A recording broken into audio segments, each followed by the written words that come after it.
আজকে গেছি ভাবির চাল কুমড়া বাগানে। বাগান বলতে ছাদ থাকলে কতই না ভালো হয়, তাই না? তো দেখেন এত পরিমাণ কুমড়া জালি ধরছে। শুধু কুমড়া জালিও না, বড় কুমড়াও আছে যেগুলোতে চুন পড়ে গেছে। ওগুলো কিন্তু কিনতে আসে গ্রামে। সবাই কিন্তু এগুলো এরকম করে রেখে দেয় গাছে। যখন গাছটা মরে যায় তখন কিন্তু কুমড়াটা নিয়ে আসে, যেহেতু বড়ি বানানোর জন্য কিনতে আসে। তো আমি নিতে আসলাম ভাবির ছাদ বাগানে।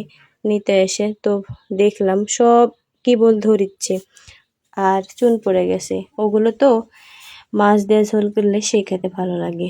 আর যদি কেবল ধরেছে তাই জন্য আমি হাসিচ্ছি। দেখেন যে আসলাম, আসা আবার হলো না। দেখতেই পাচ্ছেন অতটুকে তো আর হবে না, ভাজি করলে হবে না। তারপরে চলে আসলাম বাড়িতে, আর ক্যামেরাম্যান কিন্তু আমি একাই। তো কি আর করার, আমার মা নেই, আমার মা চলে গেছে। তো আমি বসে থেকে তরকারি কুটে নিছি, তরকারি দিয়েই কোথাও বা চলে গেছে। তো আমি ছোট আলুগুলো কুটে নিচ্ছি, অনেকদিন পর কিন্তু চচ্চড়ি করব।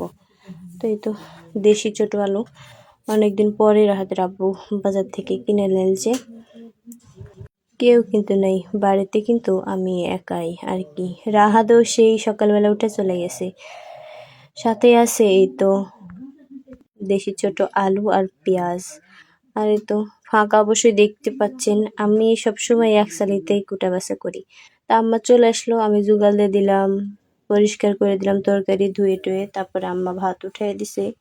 উঠিয়ে দেওয়ার পরে এই তো ঝাল লবণ সব কিছু তরকারি রেডি করে দিয়ে এখন কড়াইতে ঢেলে দিলাম। দেওয়ার পরে এখন নাড়াচাড়া করবে। আর আমার মা, আমি সবসময় মায়ের সাথে ক্যালান্ডি করি, সবসময় অল টাইমই।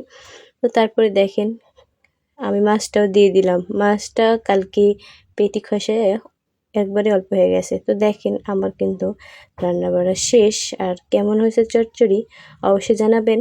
আর সবাইকে কিন্তু আমি খেতে দিচ্ছি, রাহাতকে, আমি তো সবাইকে খেতে দিচ্ছি। আমার বোনের মেয়ে দেখেন কি দুষ্টু।